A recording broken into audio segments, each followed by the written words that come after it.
Engine? Check. Fuel? Check. Tires? Check. Helmet? Helmet? Check. Okay, aerodynamic he's not, but he sure can make some tracks. Mickey Speedway, USA. Goofy? Check.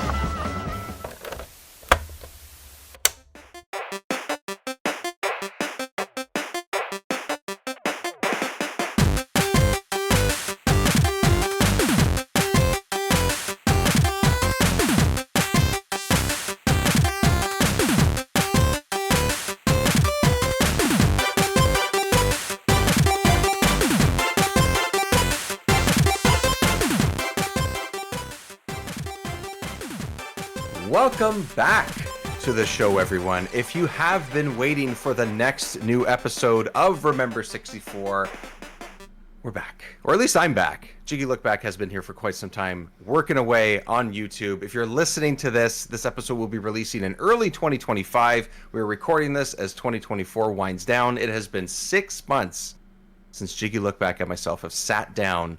Actually, more than 6 months at this point. This week, we're going to be speeding through the U.S.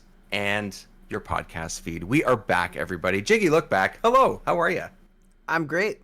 As in, it's in my name, so I'm always back, you know? It's just kind of the way it is. You were always here. I was always back. You were always here. Yeah, so you're always back.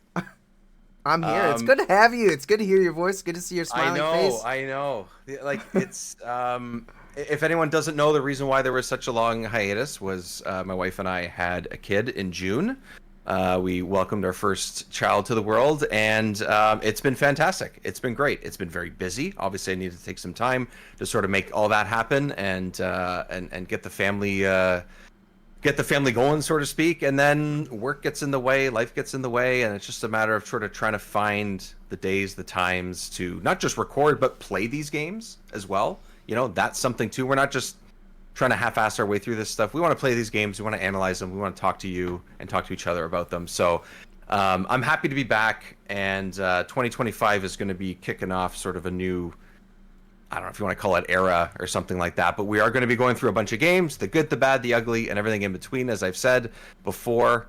And we're starting off with a banger. But in the meantime, Jiggy, how's sort of the second half of 2024 been for you as we sort of wind down I was going to say another year of us doing this, but it was kind of only just half a year. But how's things? How's it been going? Oh, it's been absolutely busy.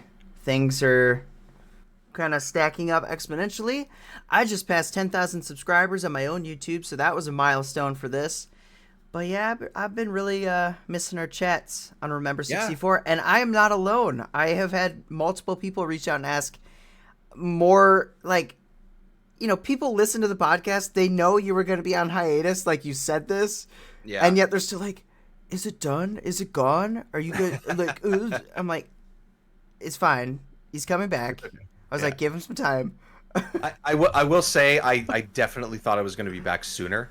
Like my thought was, okay, it's going to be a few months at least, realistically, you know. And then if anyone who has had a little kid, some at certain points in the first 3 to 5 months, the baby will hit a sleep regression, which is essentially they just do not cooperate with sleep, and it just, you have to, it varies of how they respond to that and when that happens. For us, it was very much, we need to like really, he's not sleeping for long stretches at all. So having any time in the evening was very difficult. And then I started going back to work in person a lot more, and it was just like, well, all my days just disappeared. I'm not playing games. I'm not having a chance to sit down and talk. I want to make sure that I'm back, that we're going to do this show the way we always have, which has been awesome. And why I'm thankful that people are happy that they want it to come back, and we're looking forward to it, and so are we. So this is where we are. This is what's going on. Jiggy, you've been kicking ass on YouTube, so congrats on the big number, and we'll keep. One of the reasons why the game we're going to talk about today is because you have, at least of this recording,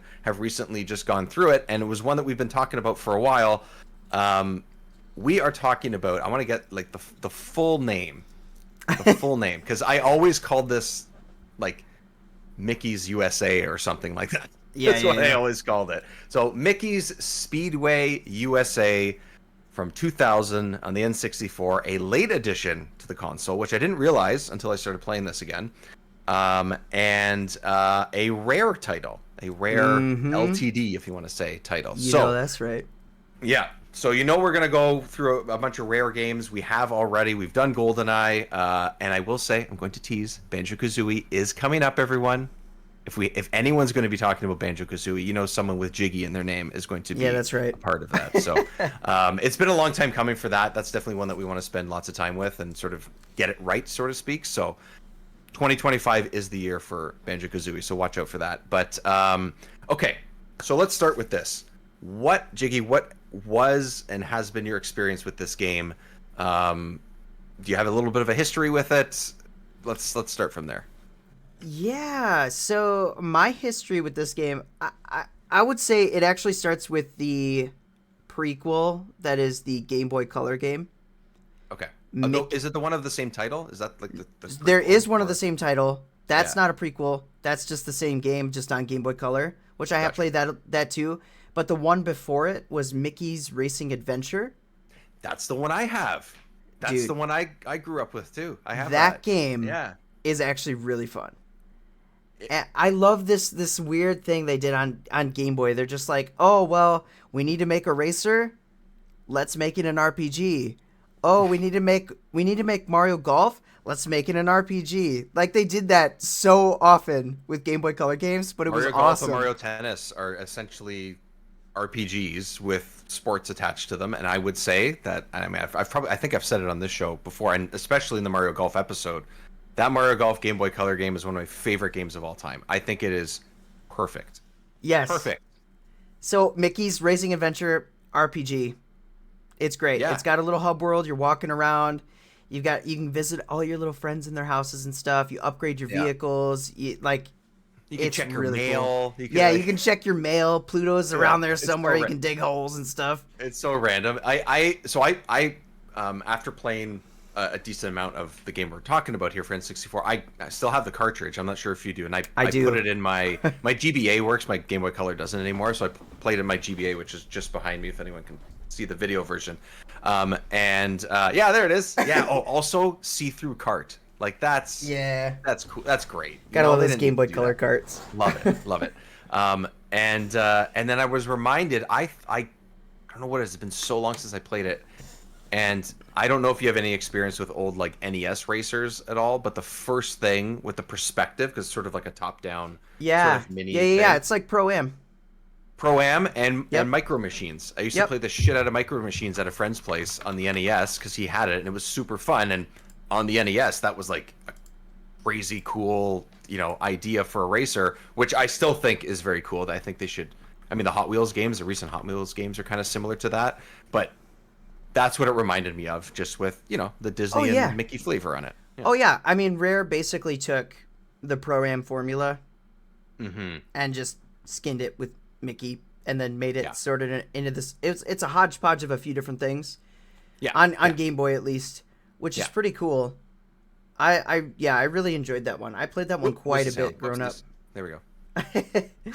I really enjoyed that one quite a bit, and then they they had to follow it up. And fun fact about that game, which I learned when I was making my video, but I just think it's amazing.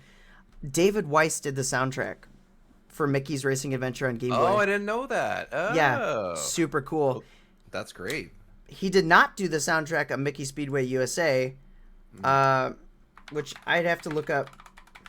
I'm totally doing it right now. Did it? Yeah. Yeah. So I have the same experience. I played that one. I think personally, I may have dabbled a little bit in Speedway USA on the 64. Just a little bit, because I booted it up. I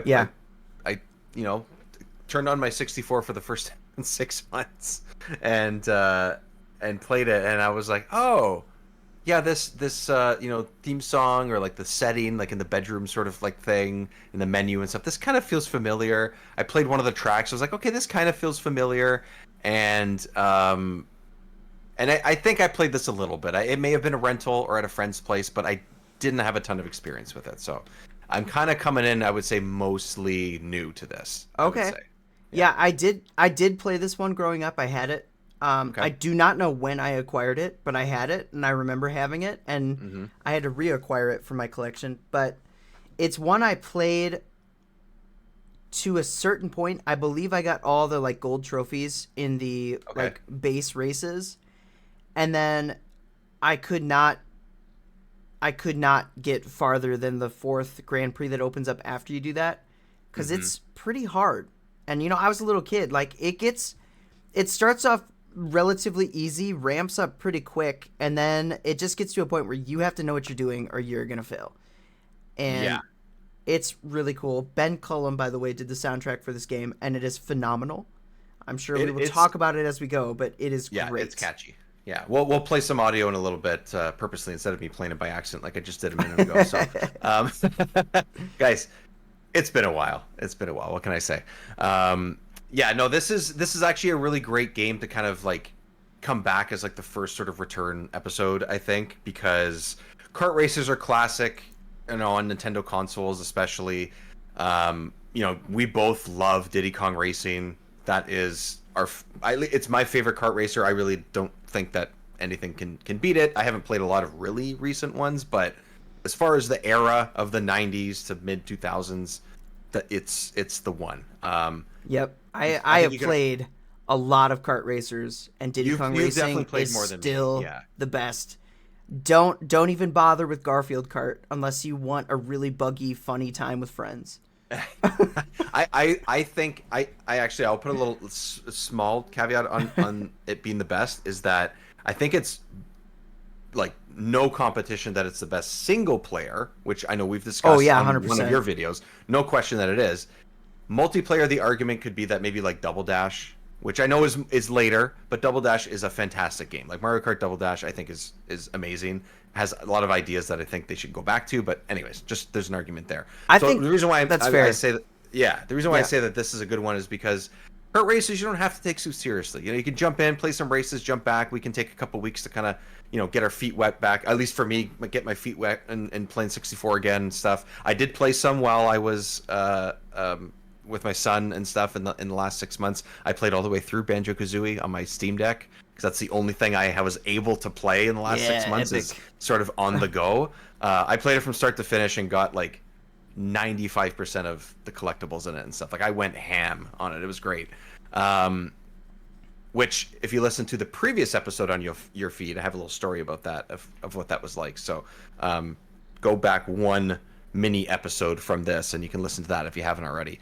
This is it's a fun game, but I was surprised at how much that difficulty ramps up. That was one of the things that I jotted down in my head. Of been like, I was very surprised at how difficult this gets so quickly. On the beginner difficulty, on what would essentially be, I would assume they want to be a kids game, I think it's pretty easy. You're kind of in first, maybe second if you make a mistake or something, but you're in the lead the whole time. The rubber banding's not too bad, I don't think. It's there, but it's not crazy. You can safely get yourself to first place through each of the sets of races, I think. Grand Prix or whatever the name is for them in this. But then when you jump up to the middle difficulty, I think you already need to know what the hell you're doing, because it is not easy. Absolutely. And that's what I started with, because I was like, what's what would the equivalent of like a 50cc in Mario Kart? I'm like, those are always just, I've played a kart racer. I got this. Holy shit, I got my ass kicked right away. Yeah, listen, it's like, it was one of the things when I put my video out that people kept talking about. It's like the beginner level, the AI is stupid and like running into walls. Like, they're very simple. Like we're talking like if I had to scale the AI skill level, it would be like a 1 on the beginner level, and then you go to intermediate and it bumps up to like 7. Yes, and I was that's just gonna say the exact same number. Yeah. Jump, but then you get to professional, and then it's 10. Like you have to like basically be perfect. It's like 12, man. Like it's well, I would say 12 for the last Grand Prix, because I didn't get to the fourth one, or because there's 5, isn't there? The frantic finale. Yeah, that's the 5th one, I think. 1, 2, 3, 4. Yeah. Oh yeah, fifth one. Yep, Yeah. So fifth one. I got to the fourth one. I did not get to the fifth one. Yeah. So the fifth one, when you get to those courses, there are a lot of like quick turns, like it's not Hawaii. I'm trying to think of which one it is. Maybe it's There's one on maybe the it's beach. I saw a Oregon. video of it. It's I think it's a California location. I can't remember. I'll look Something it you up. have to like drive in the you're like driving through a cave and stuff, and then all of a sudden you hop into a bridge and you're just quick turns left right left right. I mean, that is like impossible. It is so difficult. And this game, so fun fact, I'm all about fun facts. it Let's was go. built off the Diddy Kong Racing engine, obviously. Yes, I saw that. Yeah. But Yeah. it was built off the modified Diddy Kong Racing engine that was used for Jet Force Gemini. So there's this weird trail of like Diddy Kong Racing, Jet Force Gemini, Mickey Speedway USA. And I guess if you dig into the files of Mickey Speedway, you can probably find some Jet Force Gemini elements in there, which is kind of cool. Yeah. But yeah, it definitely has a lot of similarities to Diddy Kong Racing as far as like gameplay mechanics go. But Yeah, there's yeah, ideas there that are similar. There's not. One of the other things I noticed. I'm trying to find the map here. Oh, is it Malibu? Is it that one? that sounds right. Yeah, you're sort of like on the beach. Looks like there might be a cave or two or something. Yeah, I know there's Hawaii, and it's not Hawaii. It's like the one right after No. that. There's Yellowstone, Washington, Everglades, and Malibu. Oh no, that's not it. No, that's No. actually the fourth one. I played Malibu. Never mind. Yeah, Hawaii. I think it's Hawaii. It's on the beach. it's right after Hawaii. It's the one after Oh. Hawaii. Oregon. It is Oregon. Okay, I thought it was Oregon. I wasn't sure though. Yeah, Yeah. Oregon. So you're on like sort of like a Yeah, Oregon sucks. walkway over Sorry the if you're water. listening to this in So- Oregon. Yeah. I Yeah, think Oregon, okay. I really hope I'm pronouncing it right because I said Oregon, and someone like corrected me and they're like it's Oregon, and I was like I'm from the Canadian. Midwest. I'm Canadian. I probably say things a little bit differently. So I don't I know. was like well we're not that far apart where I'm from. It's fine. It's fine.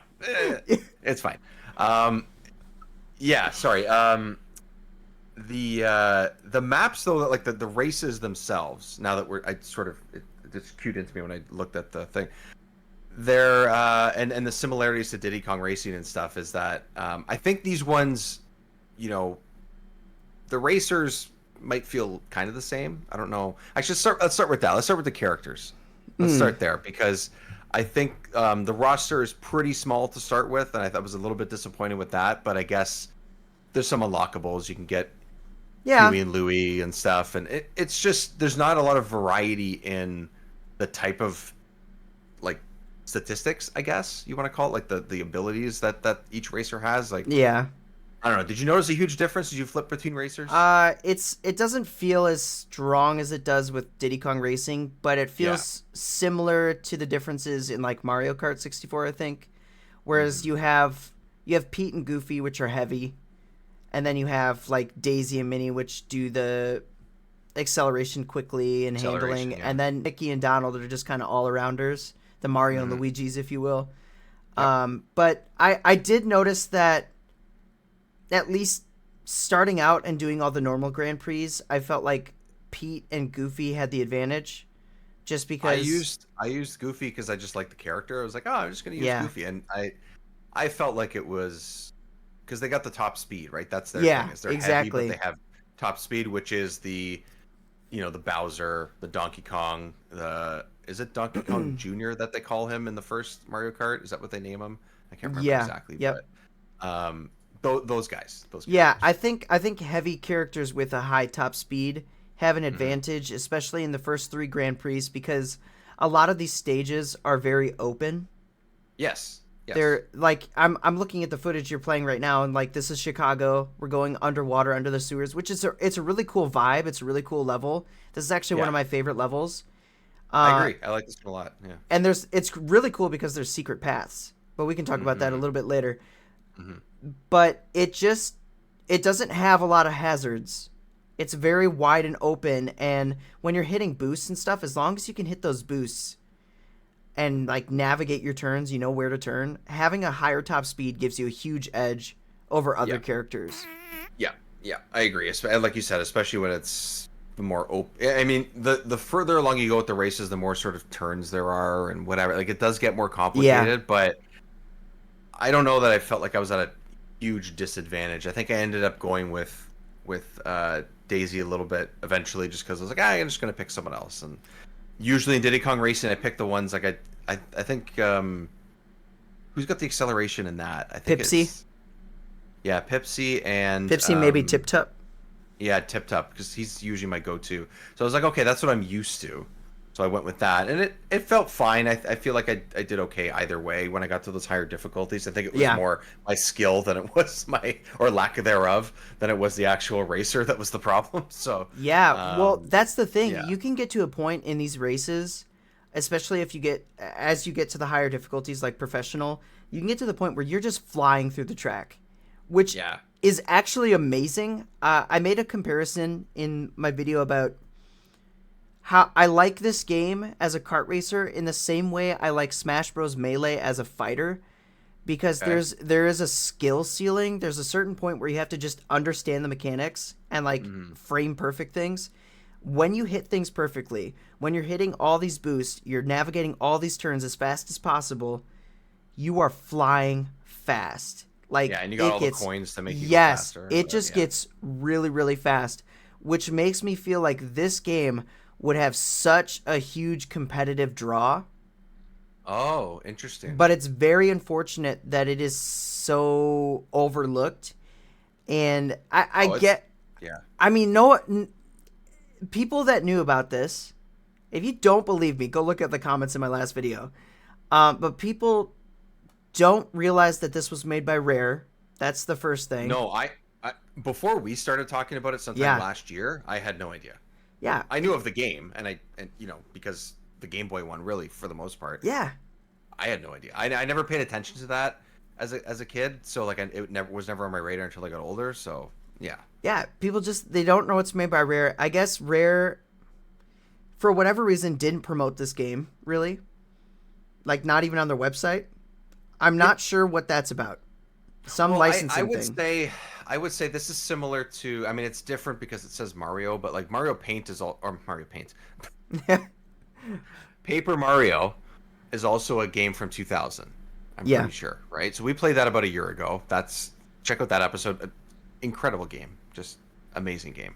Aside from the toy box, otherwise it's an amazing game, which I think we were all on the same page for about. Yeah.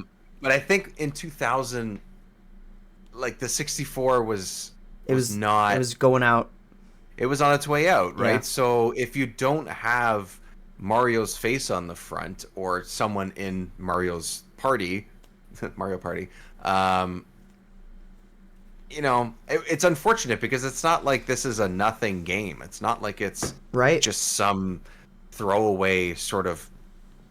It's licensed, and sometimes licensed games are just trash. But this is not one of those games. It's just I don't know. I'm just attributing that to the year. Yeah, but I don't know if that's true. I mean, it's a fair point. I thought about that too. Like the PS2 is releasing that year. The Dreamcast was already out. The GameCube and actually, I'm not sure. Did the Xbox release in 2002? The GameCube was at 2001. 2001. Xbox was 2001.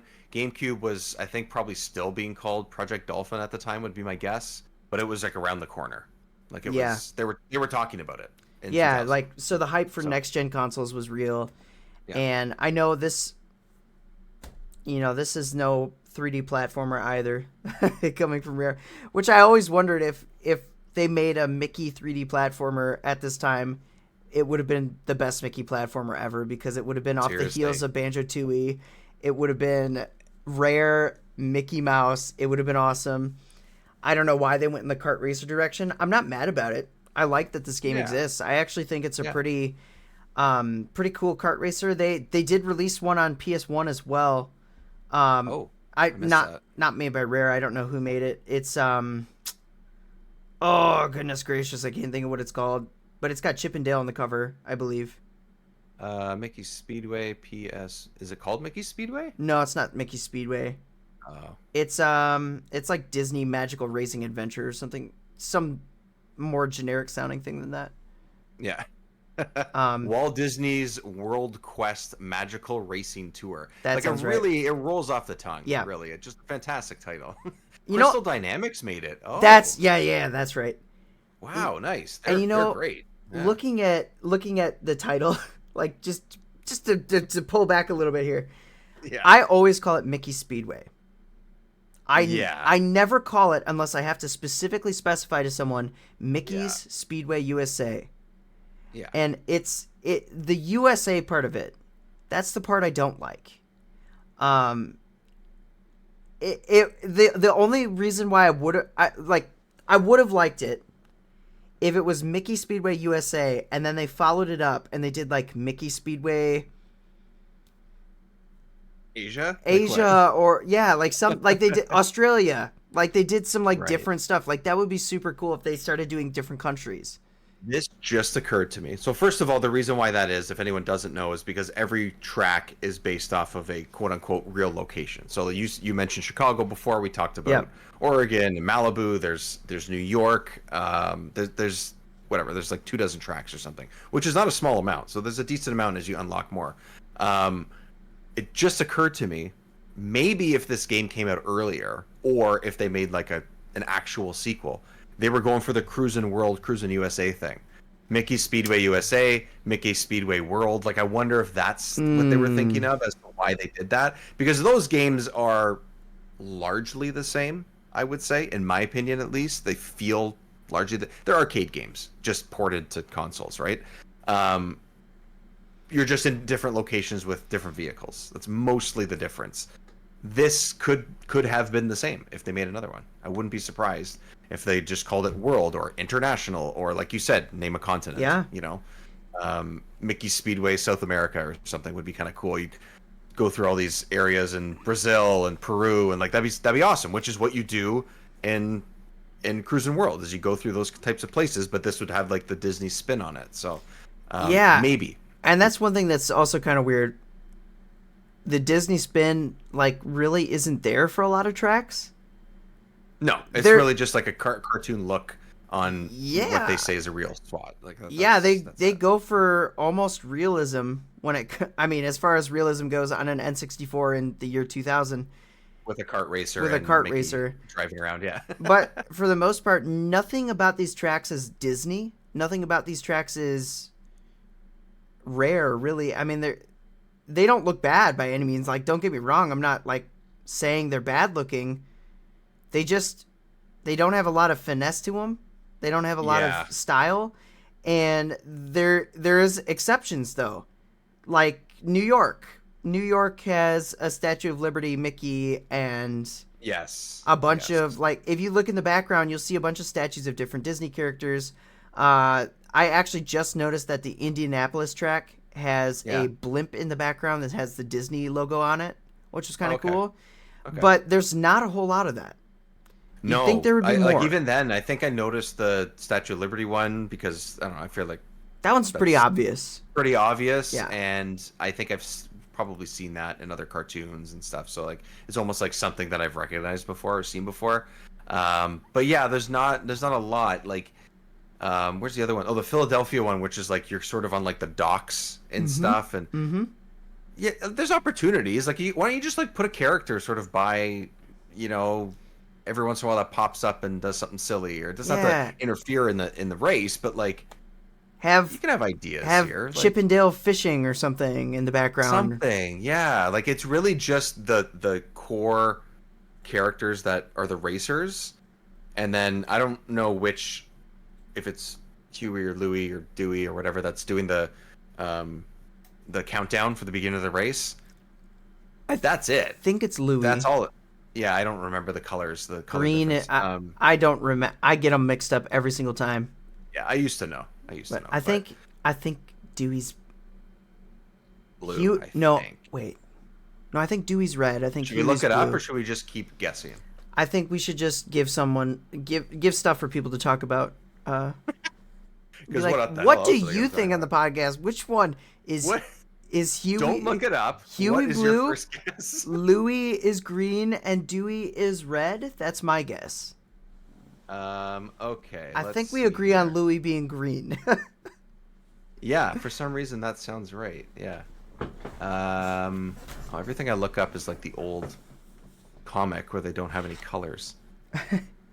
The mystery Identical continues. triplets. Yeah, the mystery continues. As far as this picture shows, Huey is red, Dewey is green, and Louie is blue. I do not remember what I said now.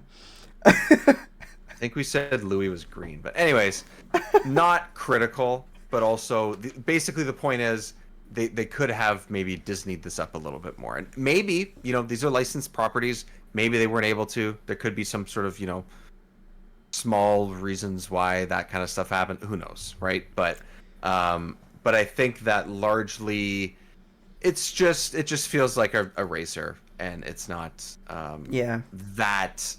It didn't necessarily have to be Disney, but there's still Disney personality in it when it comes to, I would say, like the sound effects and some of the voices and things like that pop up. So that I think is where it is. How do you feel about the voices? So they're okay. The racers' voices are fine. But I think they talk a little too much sometimes. Yeah. You can turn it off in the settings. You can turn it off because there's stuff happening behind you. Yeah. That is like going off, like Minnie or whoever is like saying, "Oh my God, I got hit," or whatever her quote is, and it's like I don't care. You're 5 spots behind me. Why, why is that playing? I'm gonna see if this actually. I'm gonna pull up back a bit and see if I if had there's to any listen sound here. I loved it. I like people complained about it all the time, but I found it hilarious. Ori! Oh, gee! And again, they are the actual actors too. Yes, which is great. Like no matter what it sounds like, that's great. That's awesome. I think I get hit here too. Oh, gee. So it's good. I think it's pretty well done. And like we've said with other games, like the sound can be hit and miss on the 64, but like largely it's usually pretty good. And I think the music goes a long way. With something like this, like the personality of cartoons and like this kind of cartoon, music matters, and it's pretty good in this. I liked it. The music is one of the highlights for me. Yeah. He did a great job. It just like, especially that title track, but even little things is like the menu. Like the menu is pretty. Yeah, let's go back to the. Sticks in your brain. Oh, we have to talk about the menu because there's other parts of the menu that are just awesome. Yeah, the menu's pretty cool.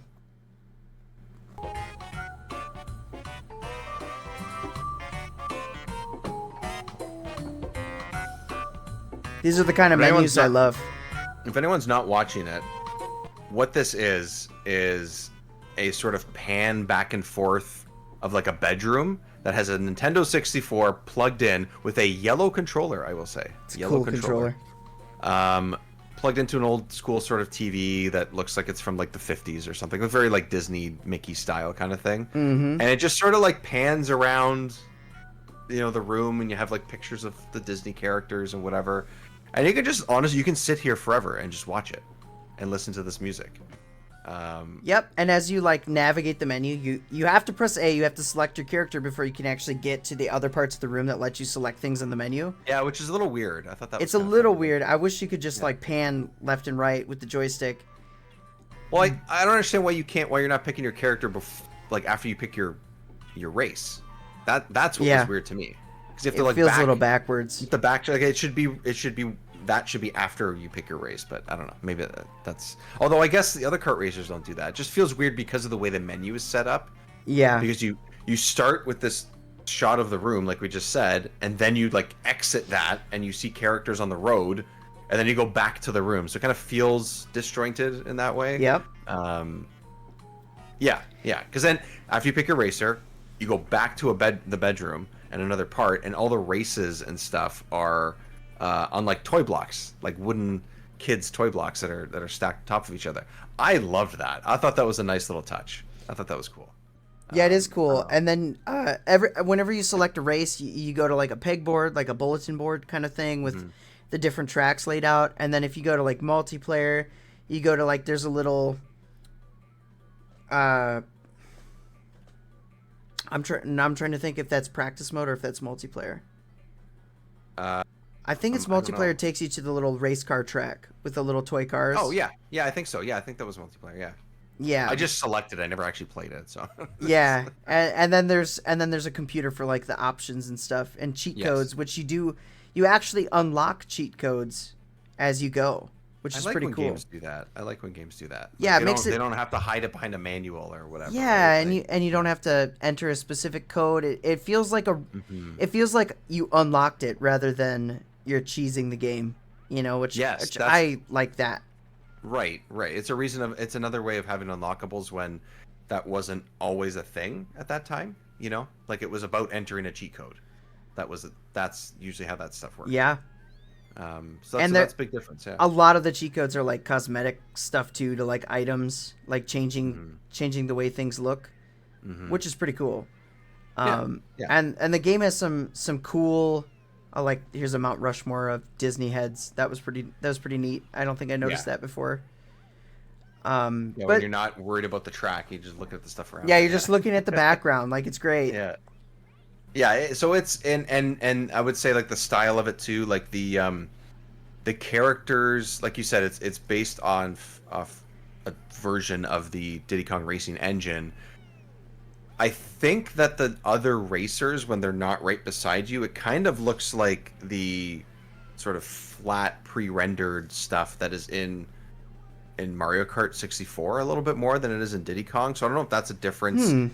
In like, to me anyway, that's what it looked like. Like they almost have like that paper look where you spin around them. Not your character. Your character looks fully 3D and whatever. But I think when it's they're probably low just poly. a memory and rendering type of thing where they just have to sort of make a choice. Yeah. Of how that looks. But I think it changes when you get really close. When you're far away, they kind of look a little bit more flat. It doesn't bother me. I just noticed that as like a little graphical like flourish or hoist that they probably were forced to make, I guess. Rare put a lot of details into the characters.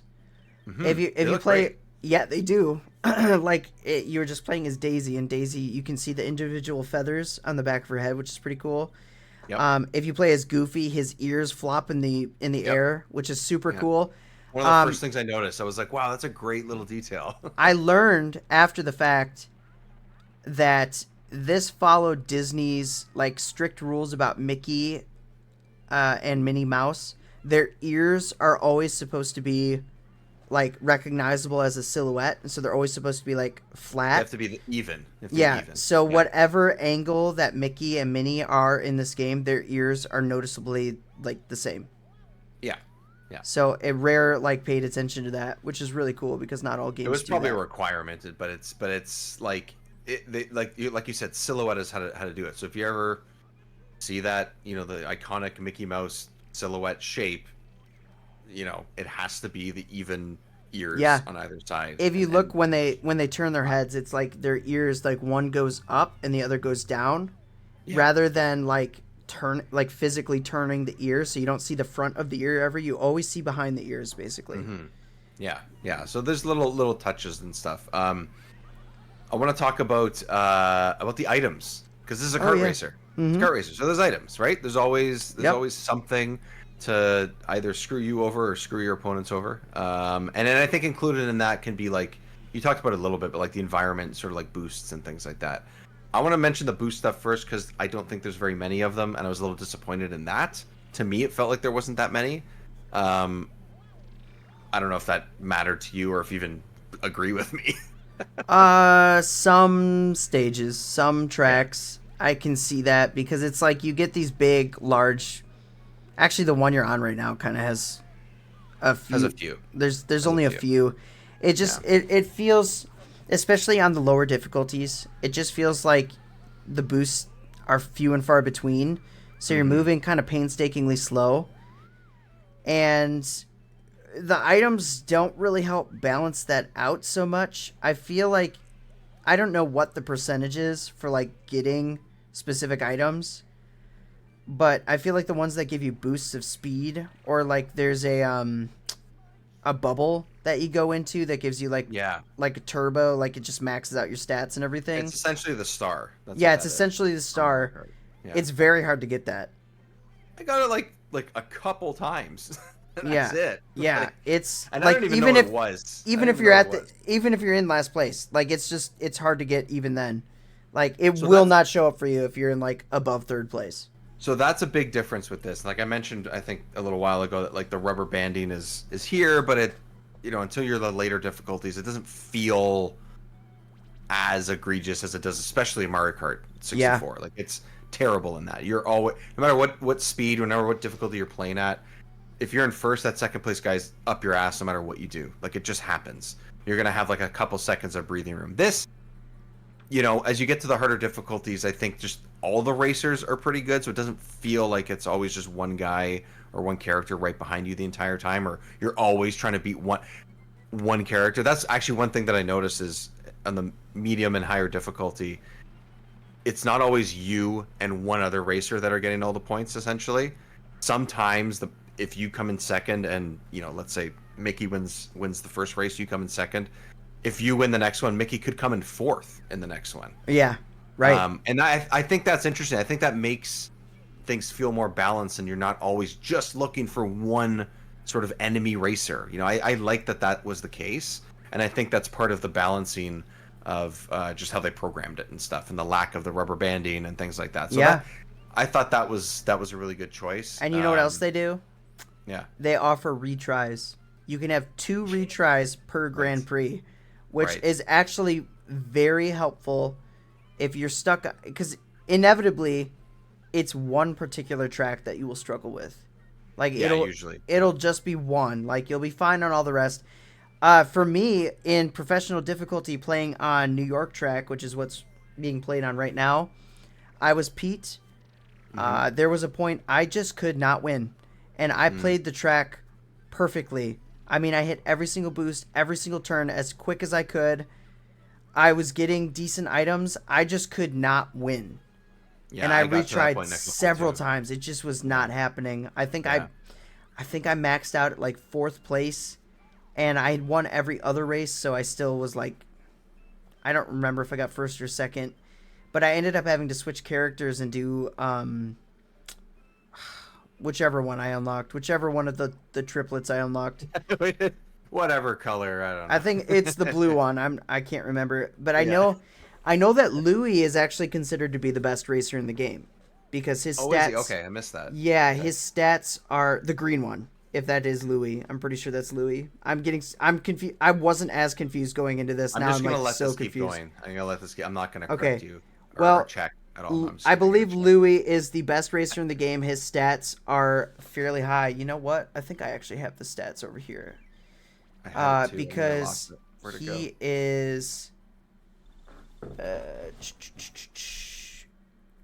Huey has.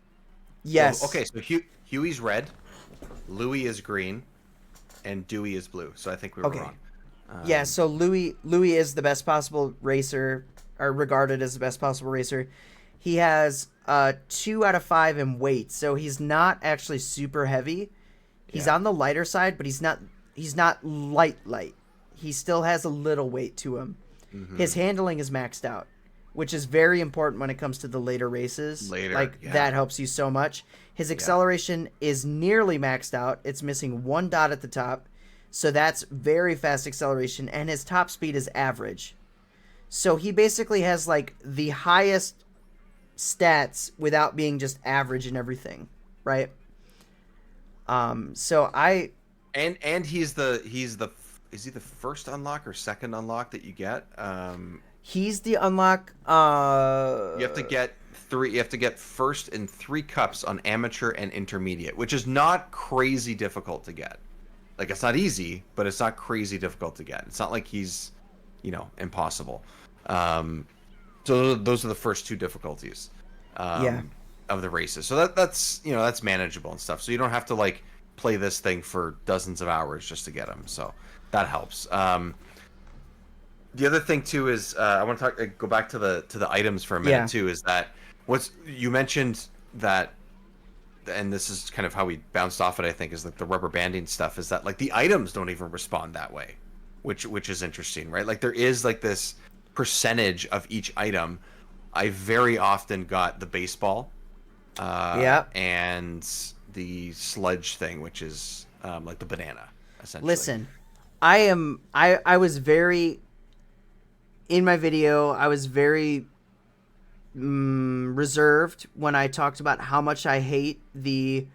I think it's called the Racer Tracer. It's like the red remote controlled car that you launch. It's like the red shell in Mario Kart. That's what it is. It's like the red shell in Mario Kart if it didn't work. Yeah, that's what it is. It doesn't work as well. You're not wrong. There's an RC airplane that works perfectly.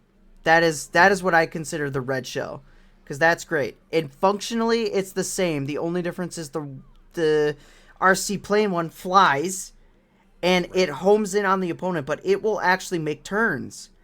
You cannot hit with the Racer Tracer unless they're right in front of you. Oh yeah, I guess so. I If, didn't actually I'm really telling think you, about it that way. if they turn, if they do anything, it will not hit them. And in fact, more often than not, it would just go straight into the wall. And so every time I got it, I would just immediately press Z and just get rid of it because it was useless. I'm like, forget it. But to get that other one, to get the plane, to get the RC thing was... See, here it is right here. Let's see what happens. Yeah, well, no one's in front of me, so it's not going to do anything. I think I just held on to it. The plane one was again one of those ones that's really hard to get. I got it like a handful of times. Yep. That was it. Like, and I guess that's okay that it's not always, you only get the thing that gives you the advantage, but that does increase the difficulty.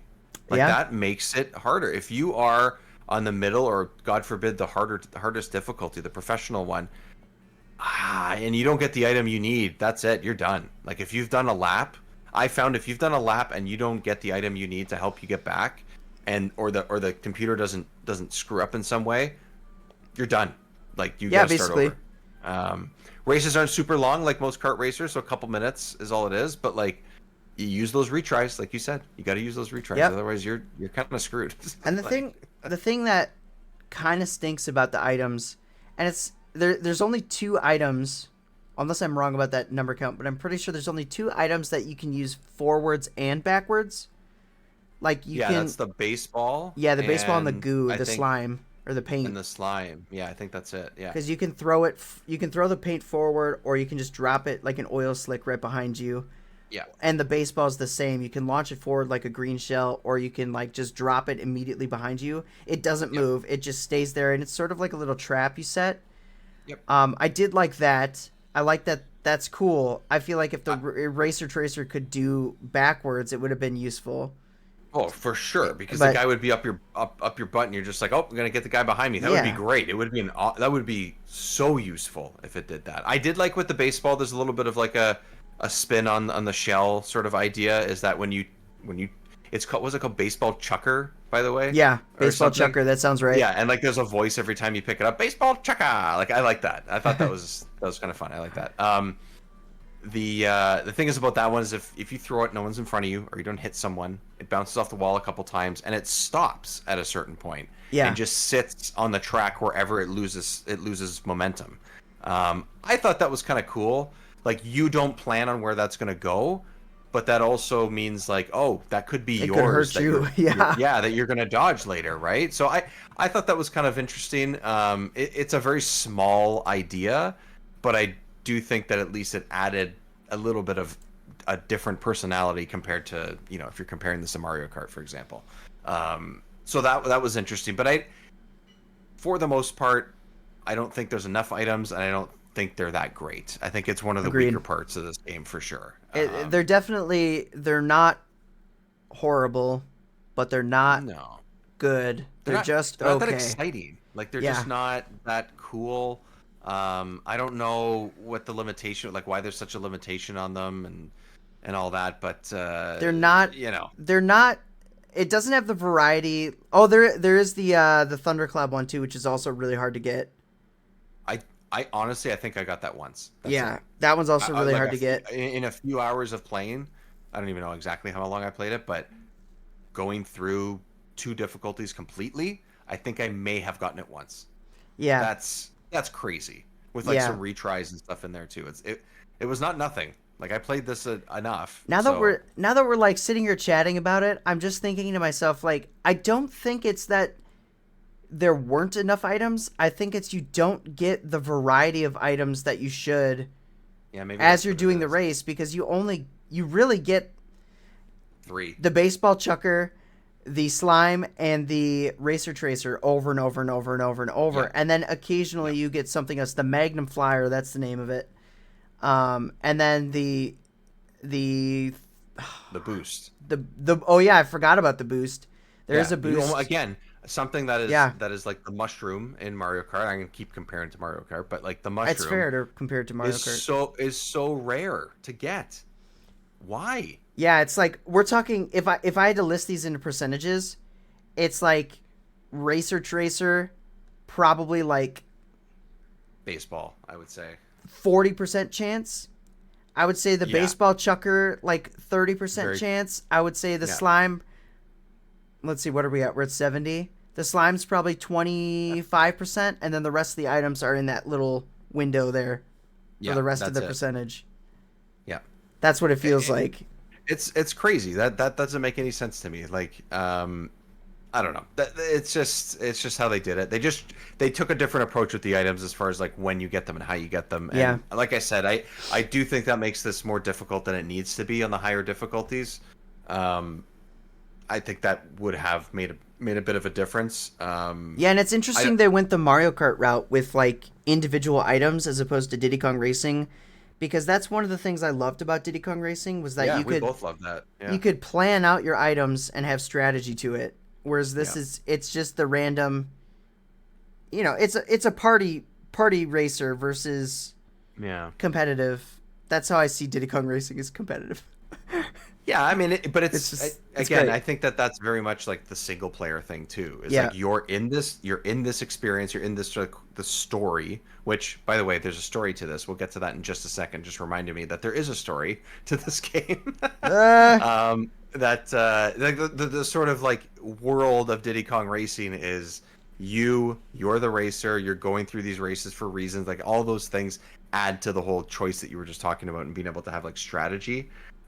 It's not an RPG, obviously, but like, you are planning within a race, and that's interesting. And then this is, like you said, just randomized, essentially, is what it is. So, what did you think of the story? Actually, Jiggy, why don't you explain to the audience what the story is here? Because there's a story to this game. Yep. So the weasels, those darn weasels, who we just met, decided to steal Pluto's diamond collar.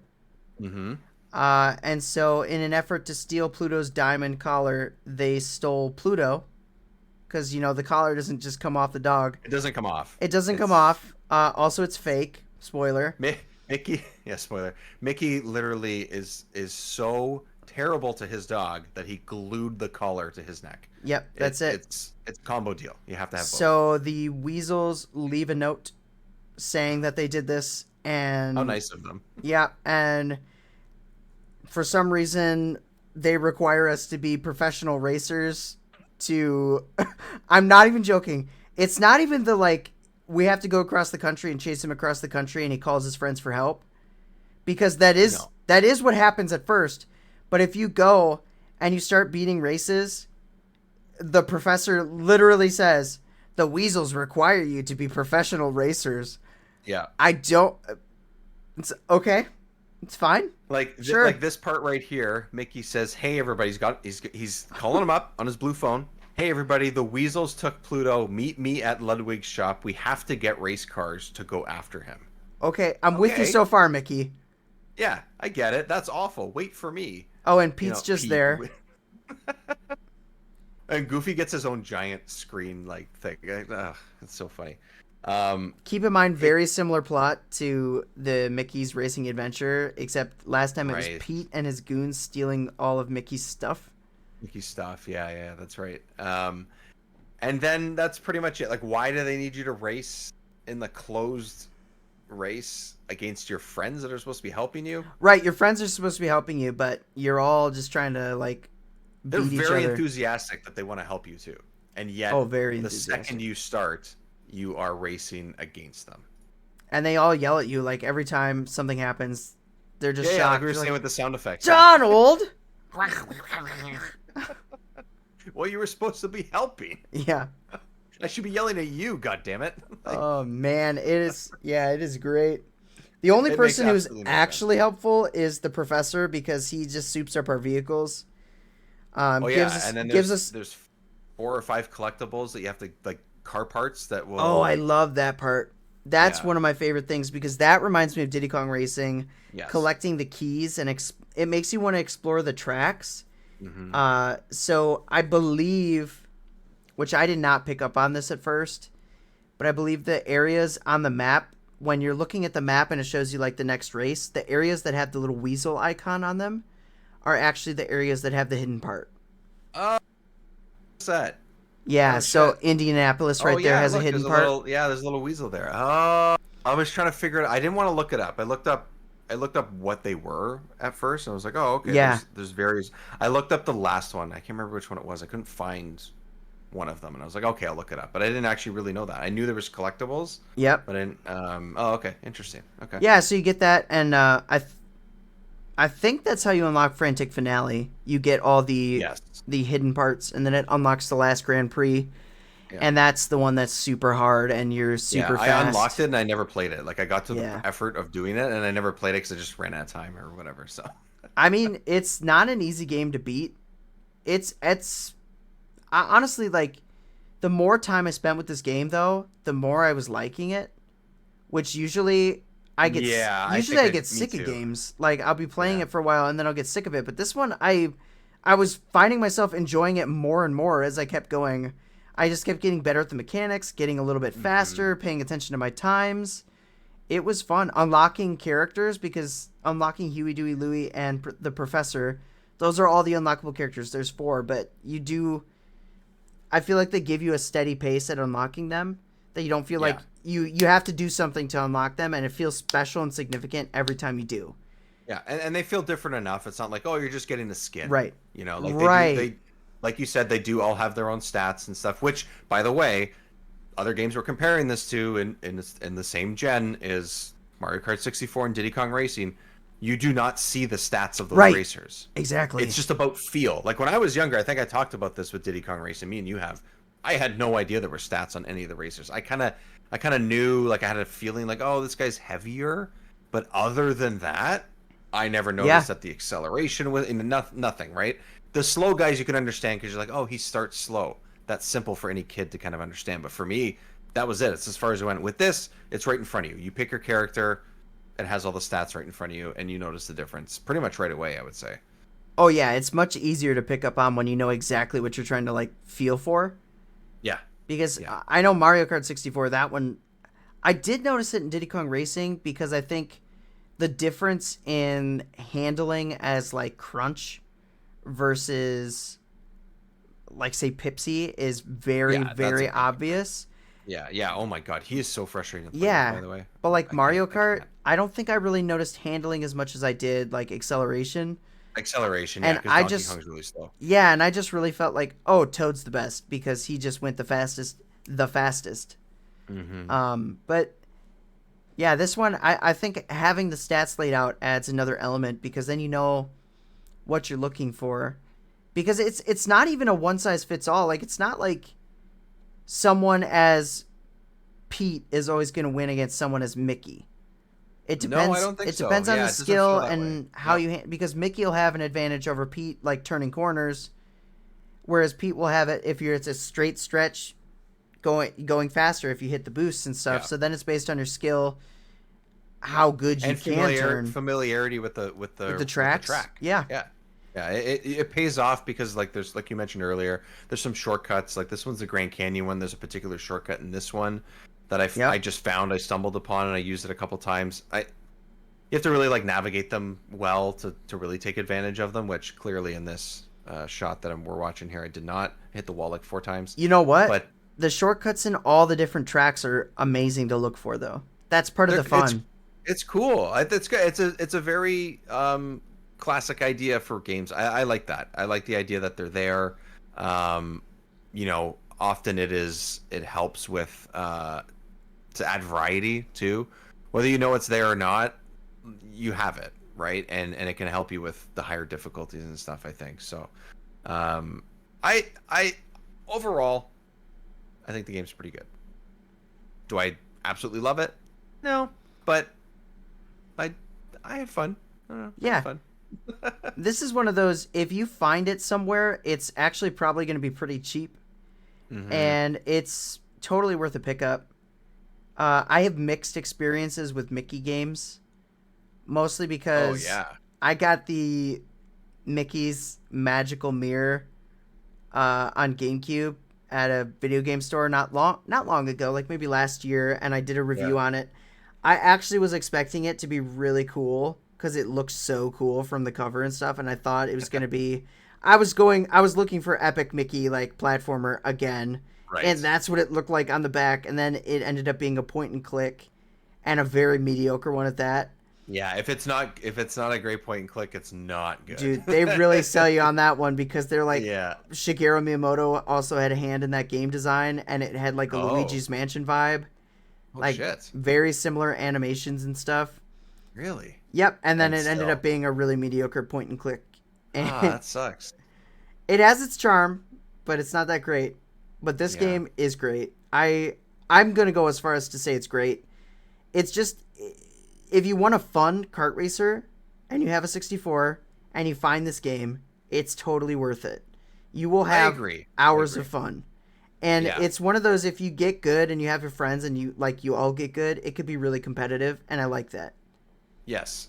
And it still is, because there is the difficulty variation, and because there is a decent amount of tracks, and like you said, unlocking the characters is still pretty fun.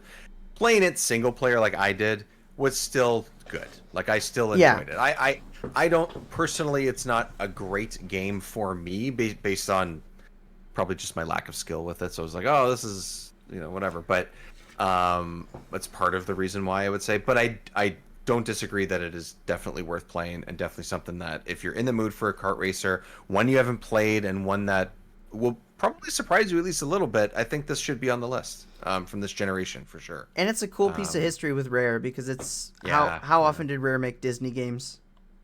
A couple times. but it's just it's in its own unique spot where it is it's a license, like the biggest license you can think of in the world, and it's Rare, and it's a kart racer. Like, it's just a very interesting cross section of all these things, and for the most part, I think that they pull it off, and it's a lot of fun, and there's a lot you can dig into and enjoy. So there's me coming in second place instead of first, because I suck. Give it. Let's just take my word for it and give it 2 hours. Yeah. Play it for 2 hours, and I guarantee you'll be hooked. And if you're not hooked, it's Dave's fault. Hey, I'll take it. At least I get credit for something. And if you're struggling, just try a different racer. Find your niche. But that's true, though. That is definitely something that will actually help. I had to do that because I started with Goofy, and I just moved on to like Donald and things like that. So I do think that it does make a difference. I started with Mickey because I wanted to do like the base average. And then I went on to Goofy. I liked Goofy, but Pete was like dominating in the races. Like, he was always right behind me, and I was like, well, maybe I can just eliminate Pete if I just be Pete. And so I was Pete, and my strategy worked, and no one else. Yep. If you can't beat him, join him. If you can't beat him, join him, and nobody else was holding that tight grip on second place that Pete was. So that if I lost a race, he didn't automatically win. You know what I mean? Right. Like, it was great. What's the Batman quote? You become long enough to become the villain, or whatever. That's basically what you did. Yes. You either die the hero or you live long enough to see yourself become the villain. And I just said, you know what? We'll just forget about being the hero. Let's just go right to the villain. Let's do it. Become the villain. The Jiggy Lookback story. Yes. Become the villain. Jiggy Lookback 2024. The last quote of 2024. Oh, I guess this is the first quote of 2025.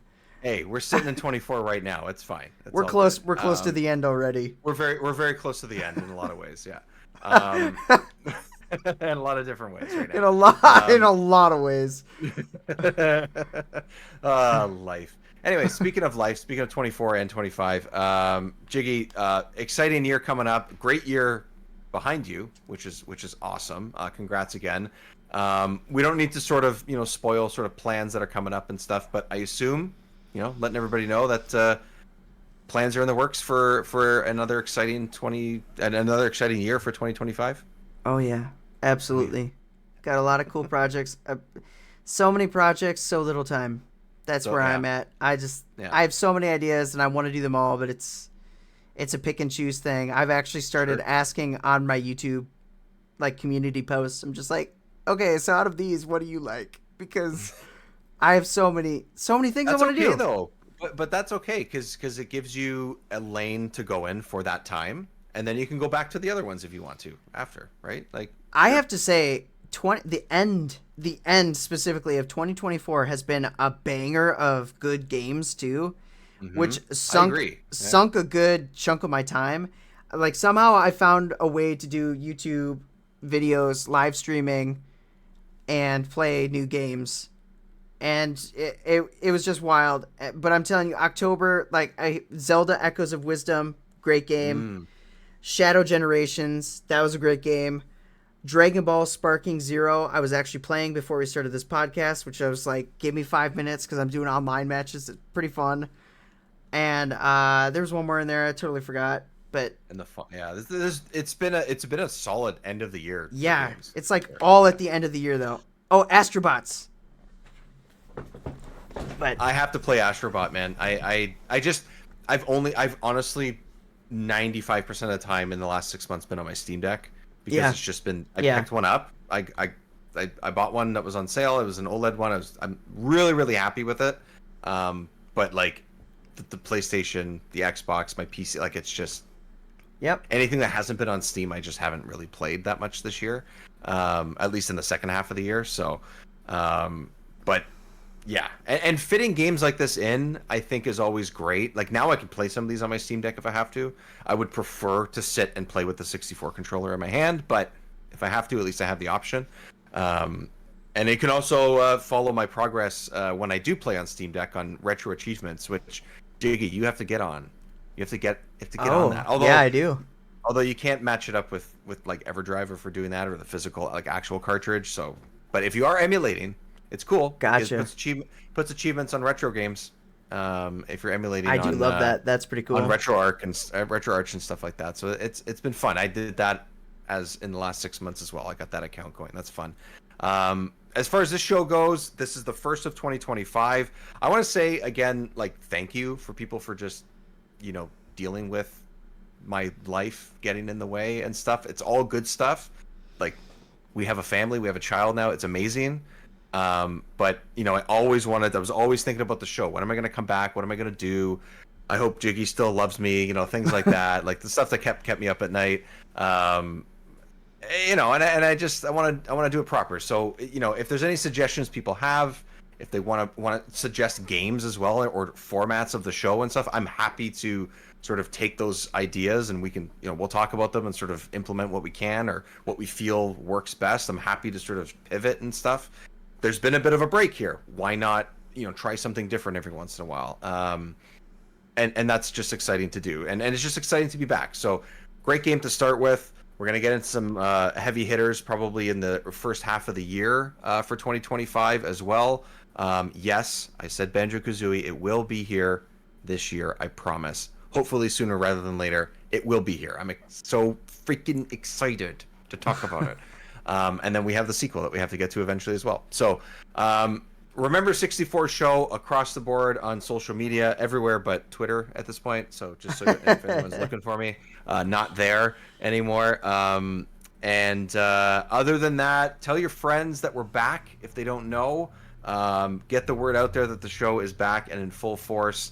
And we'll just keep going through the library of the N64. It's an exciting, wacky console. This is just the beginning of, I guess, phase 2 maybe of the show. Let's just call it that for now. Phase 2. Phase 2. It's the phase 2 of the boss fight against Remember 64. So that's where we're at, everybody. Thank you so much for joining us. Check out Mickey's Speedway USA on Game Boy and on the N64. And until next time, everyone, you know, thank you so much for joining us. I just thank you. Thank you for waiting. Thank you for being patient. Jiggy, you too, man. Like, thank you. We're here, man. Glad to be here. Doesn't this feel right? It feels right. Feels right. Feels so. It's the winter as we're recording. It's so warm and cozy, isn't it? Isn't it? It it's is. Just, it is. Ooh. It's man. That's what the 64 is all about. You crank that baby What do you on think- and leave it on for 10 hours. It gets nice and cozy. Put it.